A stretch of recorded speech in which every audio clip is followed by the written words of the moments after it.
지금부터 질의응답 시간 진행하도록 하겠습니다. 궁금하신 내용이 있으시면 손을 들어서 말씀해 주시고 또 질의 시간입니다. 이게 보통 어떤 경우에는 이렇게 질문하시겠다고 하시고서 이렇게 강연하시는 경우가 있더라고요. 그런 것들은 이렇게 좀 자제해 주시면 감사하겠습니다. 예, 저 뒤쪽에 이쪽 먼저 진행하도록 하겠습니다. 네, 성함 말씀해 주시고 질문해 주시면 감사하겠습니다.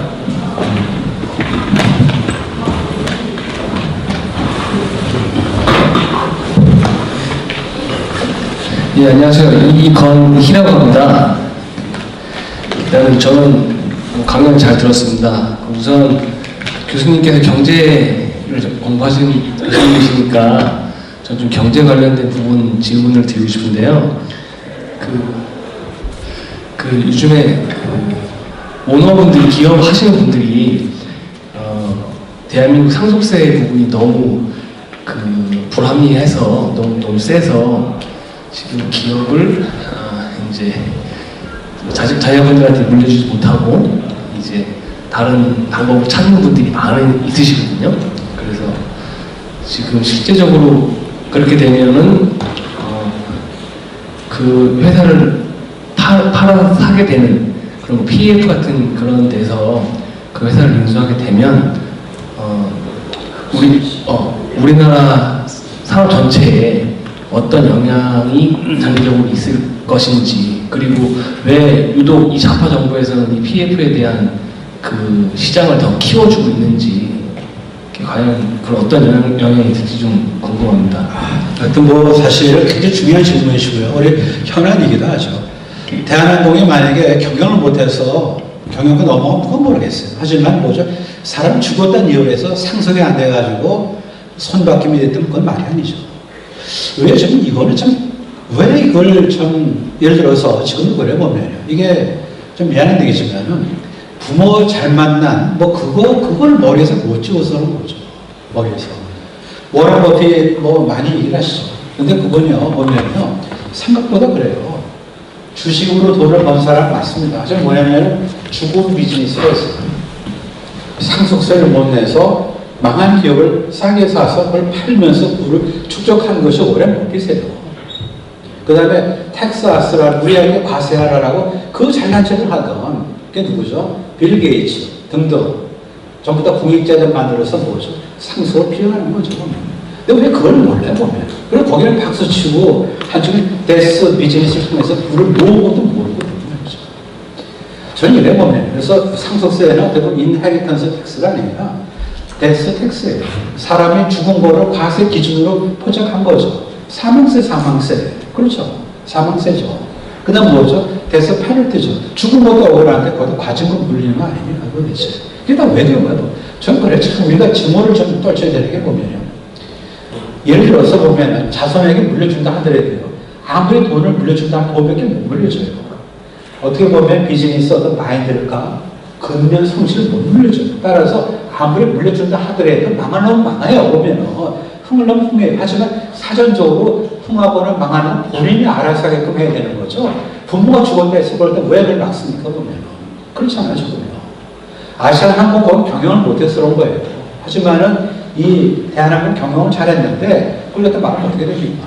제가 얼마 전에 방송도 하고 그래서 숫자가 좀 생생한데 보면은 한 2천억 정도 이상의 상속세를 내야 돼요. 그렇지만 지분을 팔면은 유지가 안 되잖아요. 따라서 조 씨가 갖고 있는 지분을 담보로 해서 대출을 받거나 또 하나는 뭐냐면 기타 자산을 처분하고 그 다음 배당 등등을 해서 조달할 수 있는 게 보면은 2천억 과세 예측되는 그런 상속세 한 800억밖에 안 돼요. 800억. 1200억 어떻게 될지 몰라요.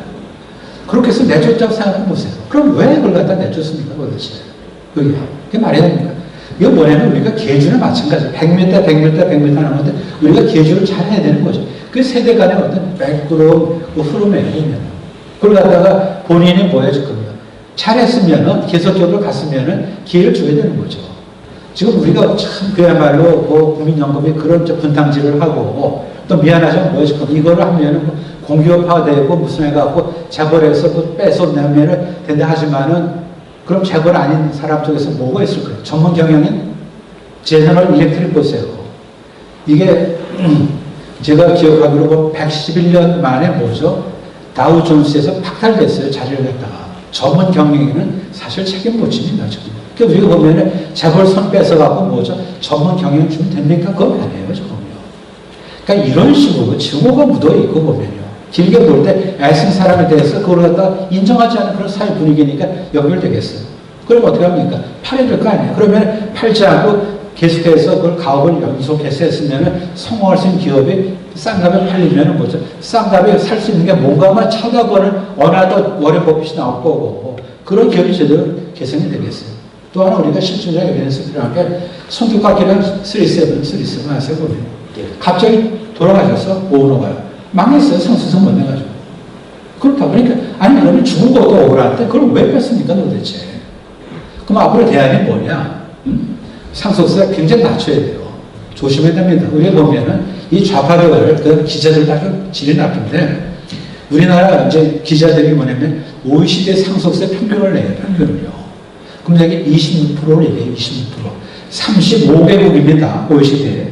근데 그 중에서 13나라는 상속세가 없어요. 그 다음에 22개 나라 있어요. 22개 나라만 평균한 겁니다. 거기 20개. 그러면 안 되죠. 없는 것까지 35개국 다 하면은 14%에 14%. 14% 얘기는 안 해요, 도대체. 그러면서 우리가 26%가 50이고 우리는 50이다. 할 정도 얘기를 안 할 정도. 이거 보면 참 진짜 너무 우리가 기레기 도말이에요. 할 정도 왜 붙입니까? 경영권 있으니까 그러면 경영권은 뭡니까? 이게 뭔가 본적으로 살아있어야 경영권 의미가 있는 건데 상속세를 그렇게 과징을 해갖고 상속을 하면서 경영 유지가 안 되면 할증 의미가 없는 거죠. 따라서 할증 논리적으로 못 쓰네요. 보면. 그리고 팩트 뭐냐면 OECD 평균은 14.5가 맞습니다.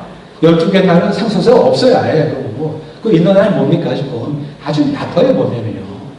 그러니까 다 12개 나라가 없는 걸 포함해서 14.5. 우리나라 얼마입니까? 50%고요. 공식으로. 경영권이 할증 되면 15%가 더 붙어요. 왜냐면 50에 30%가 붙어요. 그럼 도대체 이렇게 징벌적인 나라가 어디 있습니까? 없죠. 그럼 대한 낮추세요. OECD 평균 낮추세요. 14.5% 낮추시라고. 또 하나 뭐냐면 자식이 계속해서 이어받아서 계속해서 사업을 하면은 상속세를 갖다 뭐죠? 2연이에요. 나중에 기업을 갖다 접을 때 그때 계산하는 거예요. 보면요. 그럼 될 거 아니에요. 얼마든지 길이 있는데 그걸 못 뺏어가고. 그럼 지금 미안하지만 국가금은 낼 수 있을 것 같아요? 못 낼 수 있으면 못 낼 수 있어요. 조금. 예? 그 다음 삼성전자 어떻게 생각하세요? 그럼 도대체 즐깁니까? 관음증? 아니 도대체 국가가 뭘 그럼 제가 마지막 저거예요. 제가 컬럼 쓰면서도 보세요. 국가가 65%를 요구하잖아요. 예? 이게 50%, 50에 30 할증해서. 그러면 국가가 뭐를 기여했으니까 청구하는 거 아닙니까? 뭐를 기여했습니까? 뭐를 기여했냐고요? 국가 울타리 쳐줘가고 무슨 저겁니까? 기업했습니까? 그건 아니죠. 맨날 도대체 뭐 4년 초과에 이를 정도로 규제를 강화하고 반기업 정서를 만들고 기업하기 불편하게 만들고 그러면서 무슨 65%왜 청구합니까? 기업이 울타리 쳐줬다는 건 뭐냐면 이미 법인세를 내면서 이미 다 페이업한 거예요. 지금. 법인세를 쓰면 끝나는 거예요. 그걸 왜 과징을 안 해? 그런 얘기예요. 상속세를 당연히 폐지해야 돼요. 아니면은 최소한 OECD 평균 14.5를 내리고 계속해서 기업을 하겠다는 사람한테 상속세 계산을 갖다 뒤로 밀어준 이연 제도를 갖다가 받아들이고 그래야지. 그걸 갖다 뺏고 즐기고 희덕거리고 지금 뭡니까? 이렇게 지금. 예를 들어서 아시아항공하고 다르죠. 거기는 경영을 못했어요. 저기 경영을 잘했잖아요. 분명히. 그런데 죽었다는 이유로 해서 경영권이 박탈당하면 됩니까? 죽은 것도 억울한데 그동안 기여한 것도 우리한테 사실 많은데 만약에 우리가 국적기 없으면 어떻게 생각해 보세요. 잘 일본 그걸 타고 다니실래요? 그건 아니죠. 그러니까 우리가 기업에 대해서 성공한 기업에 대해서 너무나 고마운 걸 몰라요. 너무나 몰라요. 조용한 바보죠. 하지만 그건 별개 문제예요. 우리가 참 미숙한 사회예요. 미숙한 사회. 너무 화가 저도 좀 외부받고 넘어가려고 때 화가 치밀어가고 말이죠. 이게 뭡니까? 상속세 딱 두 가지입니다. 14.5 평균 내리든지 OECD 35개국의 평균 14.5를 내리든지 또 하나는 뭐죠? 계속해서 사업을 하는 사람이 있다면 뭐죠? 활동한 이혼해주고 만약에 사업을 안 하겠다 그때 가서 정산할 수 있다. 이렇게 보면서 네. 부탁드리겠습니다. 교수님 강의 잘 들었습니다. 저는 박승민이라고 합니다. 제 질문은 국가 부채든 가계 부채든 계속 증가세가 유지되는데 이게 언젠가는 끝이 나지 않습니까? 그 부채라는 어떤 신용 자체도 교수님 보시기에는 우리나라 어떤 부채 상황이 좀 급증하는데 이 상황이 언제까지 지속될 수 있을지 혹시 예측이라도 가지고 계신지. 근데 뭐 예. 좀 중국보다 우리가 좀 양호한 편일 것 같아요. 중국보다. 근데 우리 보면은 사실 이제 부채가 지금 거꾸로 가계 부채가 문제예요. 옛날에는 기업 부채가 문제였잖아요. 그래서 IMF가 기업 부채죠. 근데 지금은 기업은 생각보다 부채가 별로 없어요. 그리고 부채가 있다 하더라도 부채 이면에 자산이 있어요. 근데 이제 가계 부채가 지금 문제가 있죠. 가계 부채는 그 이면에 별로 자산이 없어요. 사실 뭐죠? 있는 게 이제 자산으로서 아파트인데 아파트 값이 만약에 이것이 이제 뭐 이렇게 떨어진다든지 또는 거래가 안 돼가지고 돈이 뭐 안 회전된다면은 지금 우리나라 가계부채 그동안 빚내서 갭 투자하신 분들 굉장히 어려울 수 있어요. 그게 걱정되는 거예요. 또 하나 뭐냐면은 뭐 다 아시겠지만은 가계도 그렇잖아요. 보면 짐을 질 만한 사람 괜찮아요. 예를 들어서 소득이 있고 부가 있는데 그 무슨 뭐 부채가 하지만 뭐죠? 소득과 부가 마땅치 않은 취약계층의 부채는 문제가 있는 거예요. 근데 거기에는 사실 2중, 3중이에요. 저신용자, 그렇죠? 그런 사람들. 근데 거기에 또 사람들이 또 열심히 빚을 안 갚는 게 우리나라 너무 그냥 툭하면 탕감을 해줘가지고 조금만 버텨요. 조금 버텨. 그러면 국가에서 면제해 주니까. 그래서 빚을 갖다 쓰는 걸 그렇게 두려워하지는 않더라고요, 보면요. 근데 중국보다 우리는 나은 거지만 그래도 가계부채가 좀 심각하거든요. 정부 부채는요, 이거는 곧 터져요. 정부 부채가 만약에 쌓이면 어떻게 됩니까? 정부 부채. 그러니까 정부가 수입이 있어 없잖아요. 유산국가니까 강제로 남치가 여는 거 아니에요. 세금 걷는 거. 그럼 세금 뭐 걷는 것보다 더 지출이 많으면은 적자가 쌓이는 게 바로 뭐죠? 부채가 쌓이는 건데 부채가 쌓이면 국가는 이자를 지불해야 되잖아요. 이자를. 그러다 보니까 점점 뭐죠? 우리나라에서 부채는 가계, 정부, 그 다음에 기업에서 기업은 제일 양호한 편이고 그리고 거기는 무너진다 하더라도 거기는 잔잔하잖아요. 그런데 가계는 되게 비슷비슷해요. 그 정부가 더 위험하죠. 그래서 지금 우리 그 정부의 어떤 부채의 포텐셜은 뭐냐면 아까 말한 대로 기억나시죠? 우리 그 공무원 뽑았을 때 무과채무 계속해서 연금을 줘야 되니까 그런 거. 그 다음에 이제 또 하나 뭐냐면은 이제 우리 세입에 어떤 기반이 될 수 있는 경상 성장 이상의 지출 증가율 이게 바로 쌓이면 국가 부채는 위험할 수 있다는 겁니다. 지금. 그리고 또 하나 이제 우리가 그 중위험 중금리를 하듯이 보면요 참 이것도 문제예요. 은상물리 같은 거 참고 노력해서 없애야 돼요.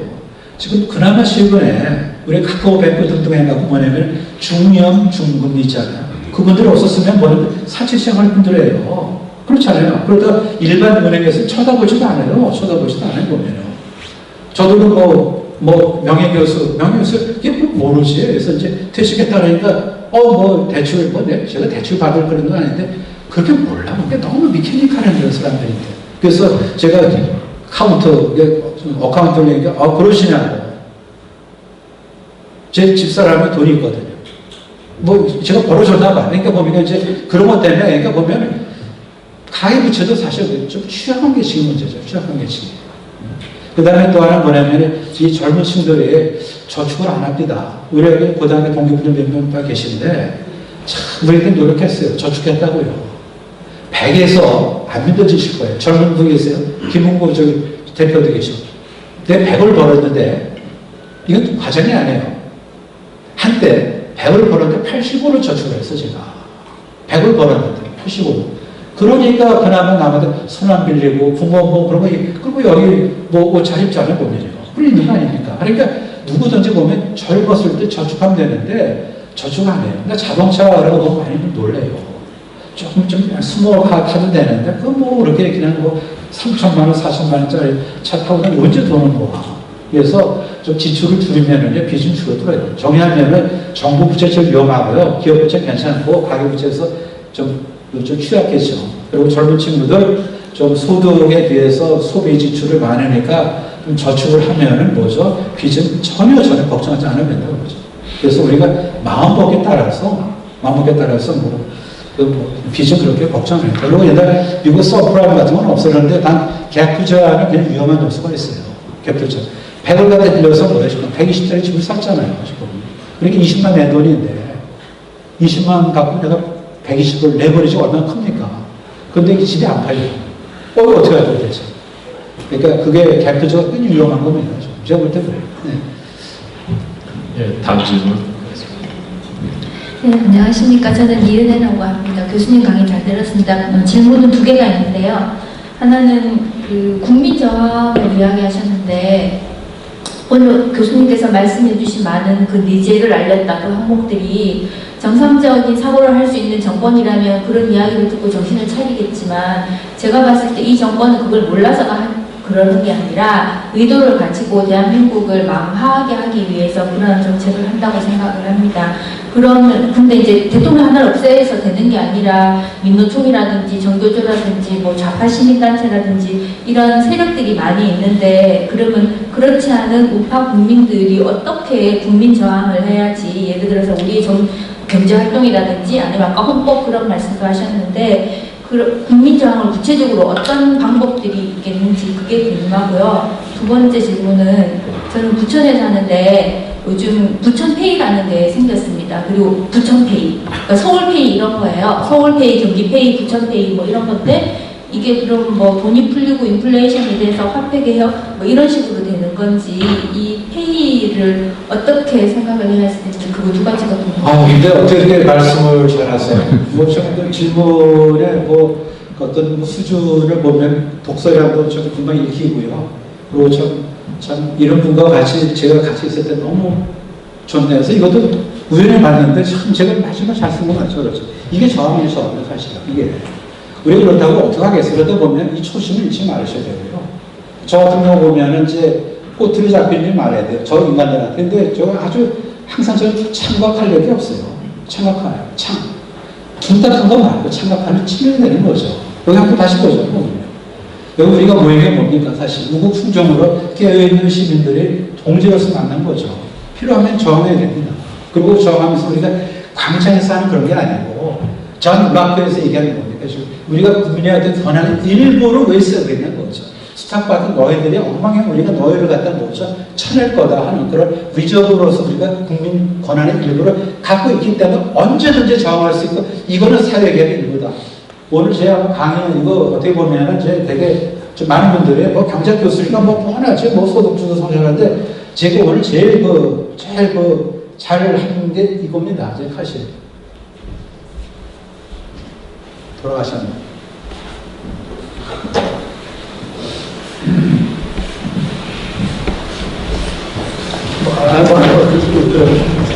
복원할 수 있습니다. 그래서 참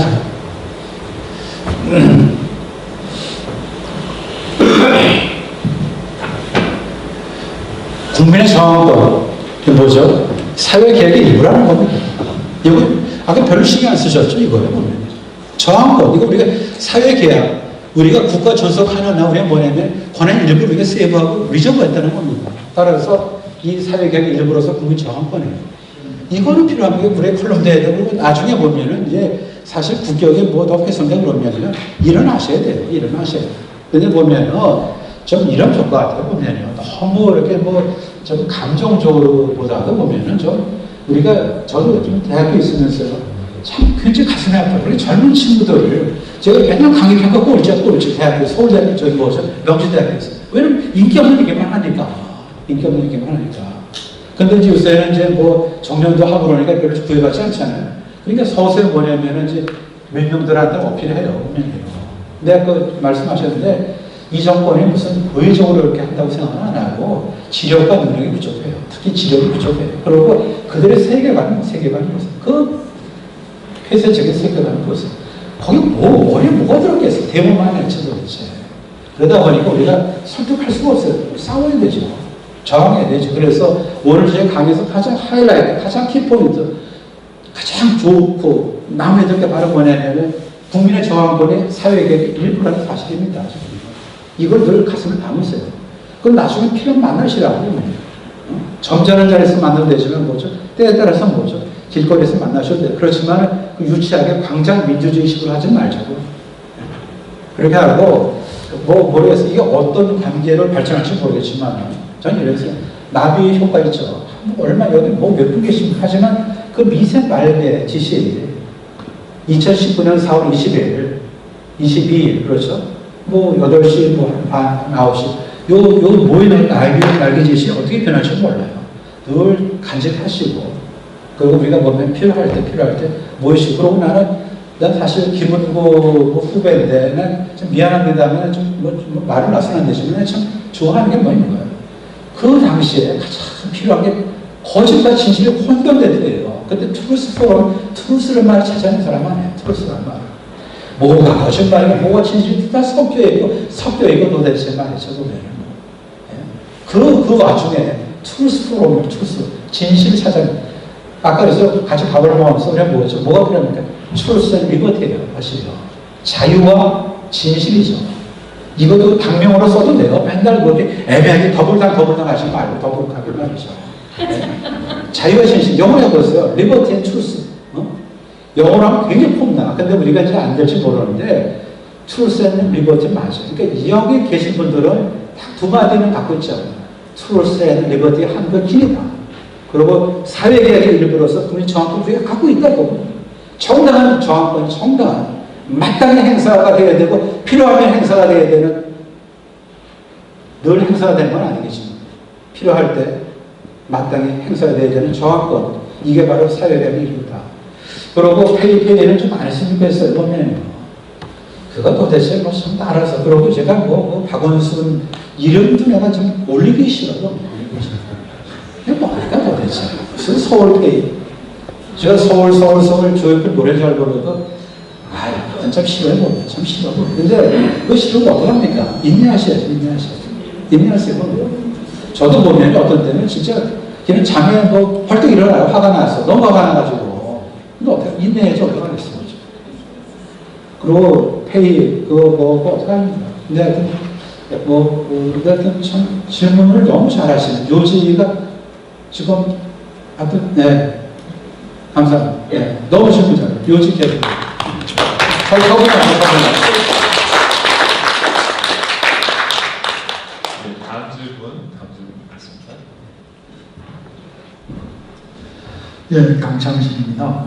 그 소득주도 성장이라는 말이 참 보편화되면서 지금 현재도 그 얘기가 많은데 그 소득주도 성장론이라는 게 경제학에서 어느 정도 그게 통용되는 건지 그 어떤 세미나에서 보니까 소득주도 성장이라는 말은 사실상 없고 그 국제 노동기구인가요? 임금 인상 성장 말이라는 말이 있는데 소득주도 성장이라는 것은 한국에서 처음 시작됐다 그런 얘기가 있고요.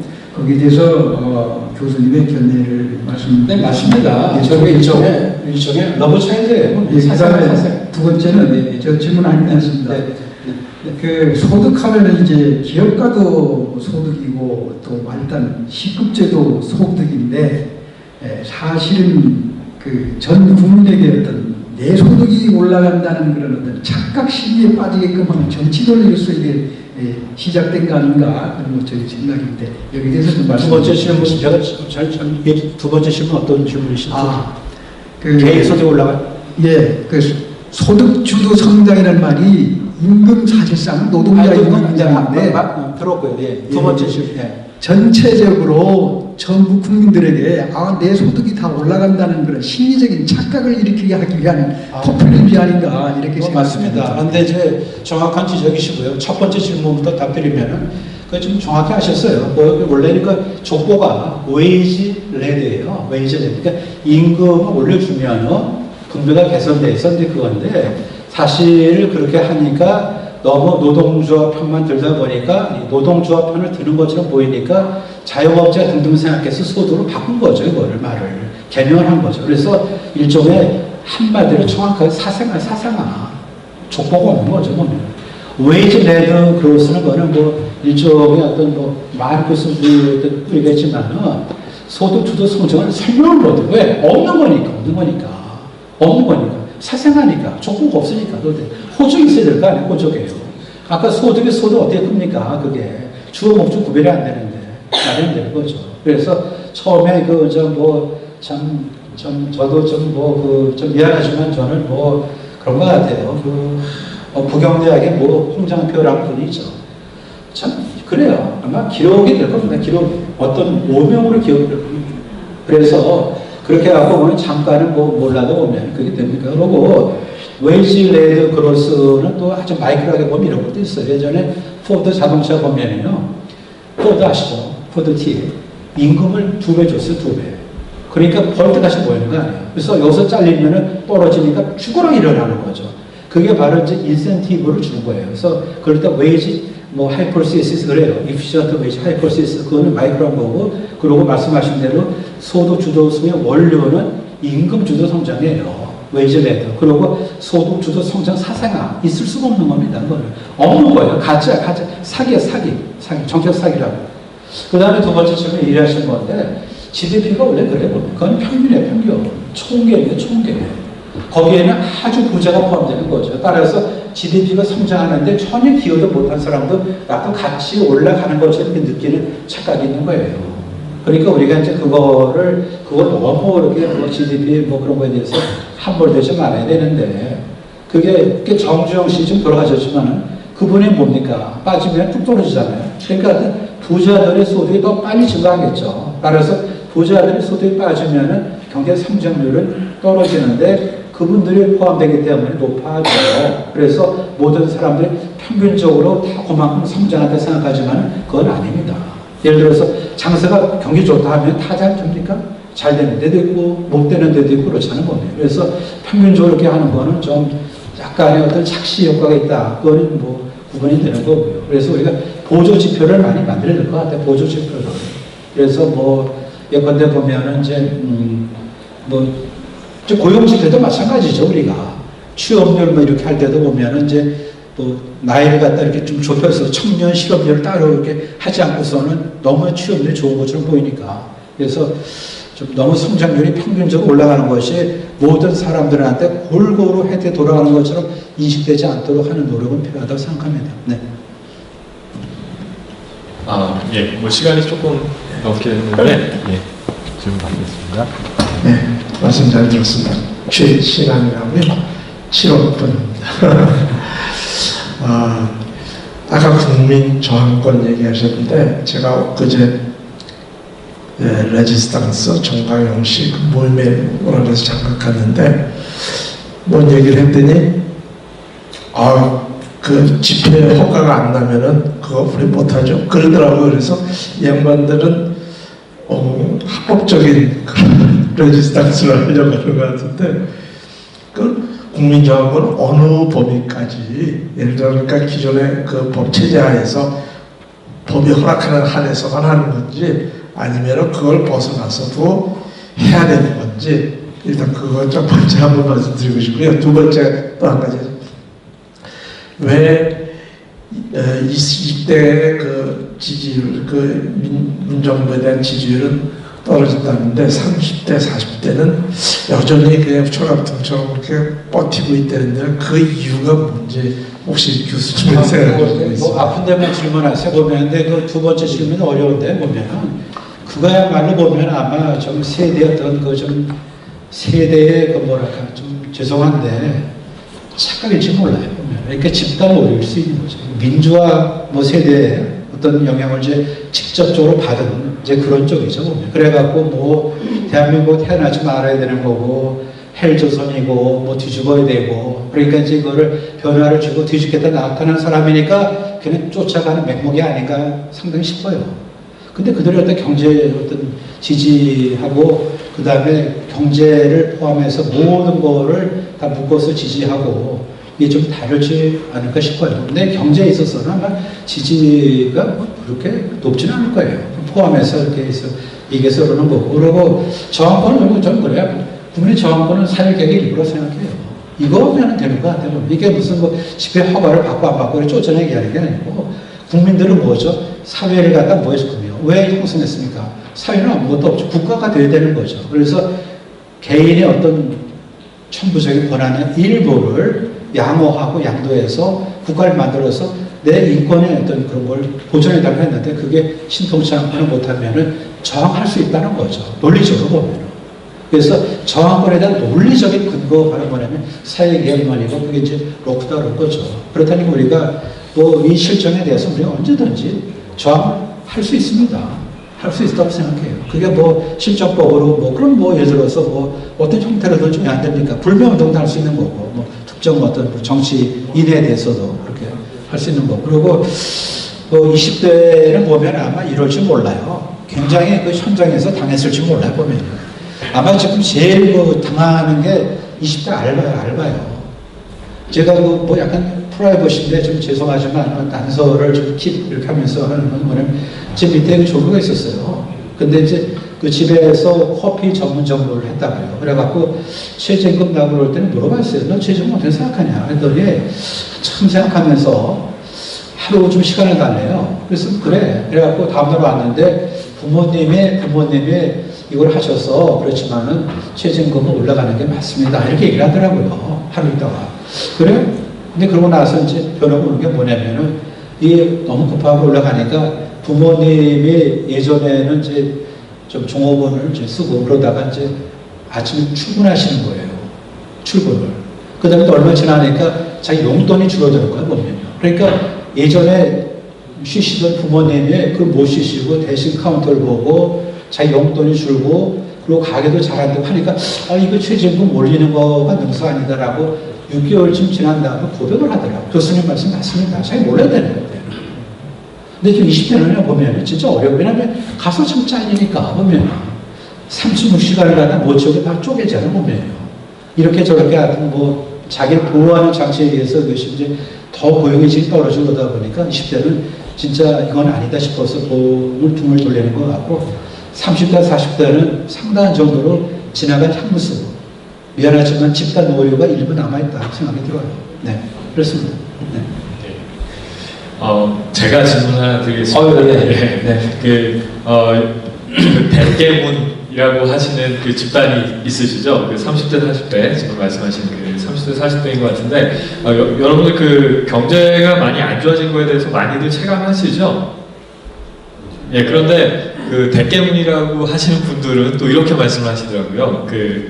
이거는 전 세계 경제가 지금 안 좋아지고 있어서 그렇다. 그리고 또 OECD 평균은 안 좋아지고 있다. 이렇게 얘기를 하고, 그리고 또 지금의 경제적인 상태는 이전 정권, 박근혜 이명박 정부의 결과물이다. 뭐 이렇게 얘기를 하더라고요. 그래서 그걸 보면서 저희 그 트루스포럼 회원들이 있는 카톡방에서 그 얘기가 나왔습니다. 그래서 저희가 그걸 보면서 이거는 어떤 객관적인 사실의 문제가 아니라 정말 이렇게 신념, 믿음의 문제다, 이런 신앙의 문제다 이렇게까지 생각이 들었는데요. 이런 친구들한테 교수님 어떻게 얘기를 해줘야 될까요? 아까 제가 그걸 우연히 그걸 진짜 좀 바로 이 그림이에요. 보면요. 2018년도 미국의 경제 성장률이 우리보다 높아요. 이걸 보면 되잖아요. 이거를 보면. 미국 성장률이 우리보다 높은 적이 없었어요. 사실. 처음. 그러니까 우리가 사실은 이런 외부 충격이 아니고 그 다음 페이지겠지만은 여러 가지 정책적인 에러라든지 등등 그런 것 때문에 된 겁니다. 지금. 우리가 지금 만약에 OECD 다 나빠요? 그렇다면 미국이 왜 우리보다 적어져? 이렇게 성장률은 높죠, 보면. 그리고 미국도 그렇지만 일본도 좋아요, 지금.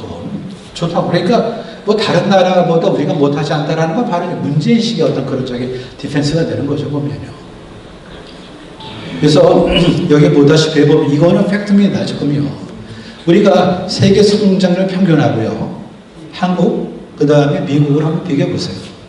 그러면은 분명한 거는 어떤 형태로든지 사실은 이 미국보다 지금 미국보다 미국이 지금 파란 색깔이거든요.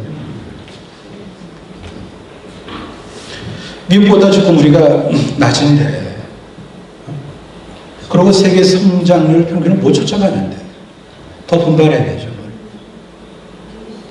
그러니까 우리가 지금 이거를 조금만 비교하는 준거를 이렇게 좀 교묘하게 트위스트를 해서 그렇게 되는데 우리 진짜 나빠요, 보면은. 그리고 어떤 추세를 보시면은요, 점점 고갈되잖아요, 보면.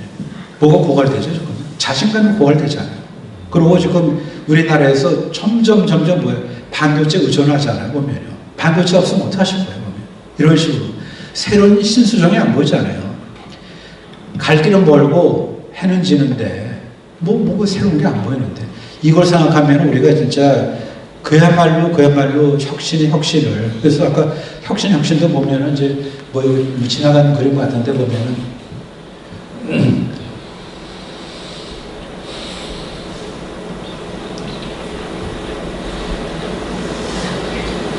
미안합니다. 지금 아까 우리가 그 월스트리트 저널에서 얘기한 거 있죠? 그거를 보셔요. 그거를 갖다 하실 거. 그거를 혁신.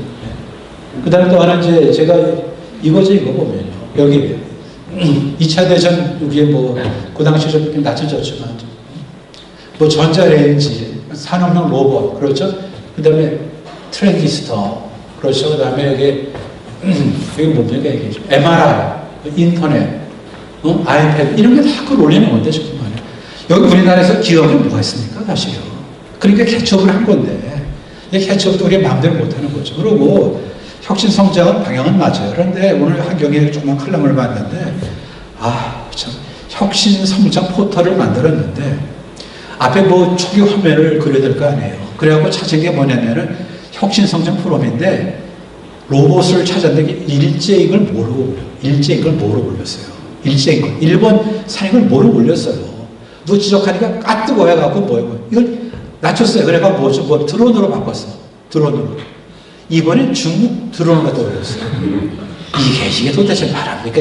일제 로봇도 모르고 중국 드론도 모르고 그럼 말만 혁신 성장이야 도대체. 혁신은요 그건 치열한 경쟁의 산물이지 혁신을 하자 우리 뭐 하나 둘셋 무슨 뭐 건배 하듯이 하나 둘셋 혁신을 쓰는 건 아니잖아 보면. 그러다 보니까 보세요 오늘 한경 컬럼에 조그만 뭐 드론을 갖다 올린 거예요. 그러니까 일제다 하니까 미안해 그래서 우리 몰랐어 그래갖고 이제 했는데 그걸 갖다 일본 DJY가 뭐 그걸 올렸다고요. 그러니까 아니 그게 중국 거지 일본 거지를 모르고 그걸 갖다 초기 화면에 올렸으니 지금 그런 나라에서 무슨 혁신입니까? 혁신하려면은 조금 진짜 풀어놔줘야 돼요. 그리고 혁신은요 대기업에서 그러니까 삼성전자에서 좀 항상 그런 얘기예요. 삼성전자에서 조그만 기업을 많이 사들여야 돼요.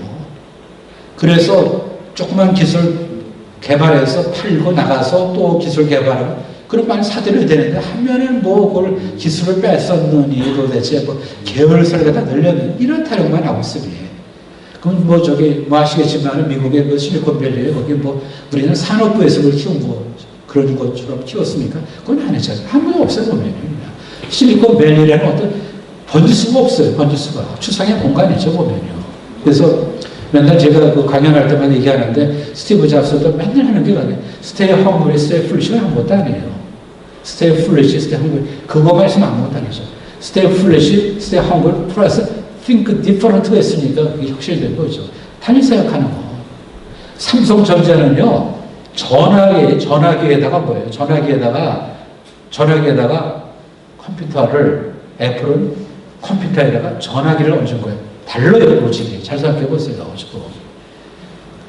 그게 다르다고 싶거든요. 그래서 그 혁신은 필요한데 혁신 마인드가 없어요. 무슨 뭐 산업자원부에서 뭐 돈 주면 된다고 생각하는데 그게 어디 있습니까, 도대체? 그게 어디 있습니까? 그래서 하여튼 뭐 우리 아까 이 그리면서 아까 보듯이 미국 경제보다 우리가 성장률에서 떨어졌다는 건 그건 너무 창피한 겁니다. 그래서 아까 제가 제목도 이렇게 다르잖아요, 보면요. 제목도 그 달기를 어디 한미 성장률 역전 이 충격적이지 않으세요? 이걸 뭐 충격을 받아야 되는 거죠. OECD 평균 그거 아니고 그 OECD도 나라 얼마나 많았어요? 35개 나라를 했는데 그 우리는 G5예요. 지금 그러니까 3만 불 소득에 뭐 5천만 명 되는 나라 별로 없어요. 지금. 그러니까 한국어도 좀 올라가야 되는데 진짜 아까 끝에 우리가 보여드린 것처럼 이 정부가 생각을 통무전하게 바꾸지 않으면 처음으로 부모 세대보다 못 사는 자식 세대의 첫 길을 연 오만하고 무능한 정부로 기록된다는 거죠. 그걸 막기 위해서 우리가 저항권은 사회개혁의 일부 우리가 이 초심을 잃지 않자는 겁니다. 이거예요. 네. 그 마지막 말씀해 주신 말씀이 가장 중요한 말씀이셨던 것 같습니다. 그 교수님께서 그 서울공대 졸업하시고 대학원에서 경제학 하셨습니다. 그리고 이제 미국에서 공부하신 다음에 명지대에서 오랫동안 이렇게 봉직해 주셨는데요. 오랜만에 목요에 오셨는데 마지막으로 저희 전달해 주실 말씀 있으시면 부탁드립니다. 목요 모르겠어요. 보면 사실 유시민도 이해찬도 서울대 출신이라고 신트라고 같이 동문하기 싫어요. 그럼 여기 김문구 후배는 좋고 그런데 서울대학교를 묻기에는 너무 좀 생각이 다른 것 같고요. 제가 정동영도 되게 싫어합니다. 거기는 도대체 뭡니까? 앵커. 감상적인 건데 보면 그래도 이건 있을 줄 몰라요. 경작하는 사람이 오염돼가지고 저는 외부에서 지원, 제가 학부를 경작을 안 했잖아요. 상대를 안 나왔어요. 그런데 외부에서 이렇게 지원이 된 건데, 그러니까 오염이 덜 되니까 보니까 그렇게 덜 좌파적이더라고요.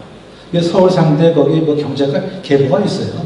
Y 교수를 쫙 비롯해서 거기는 전혀 무관하니까 이렇게 생각이 독립될 수 있는 거고 그렇지 않습니까? 그리고 또 보면은 아마 깜짝 놀 거예요. 보면 어떻게 이렇게 무파적이냐? 그렇다고 제가 흥분하는 그 우파도 아니고 그렇지 않아요. 그리고 공대 나간 걸 늘 얘기를 하고 감출 수 있는 것도 아니고 그렇습니다. 그래서 하여튼 목요 제가 71학번이고요. 학번은 71학년도 그러고 대학원 77학번이고 석사과정 그리고 미국에는 81년도에 가고 그래서 7일, 77, 8일 이렇게 됩니다. 학번을 치고 그리고 작년에 정년 퇴임을 했고요. 그리고 그 다음부터 좋아요. 그러고서는 어깨가 아파요.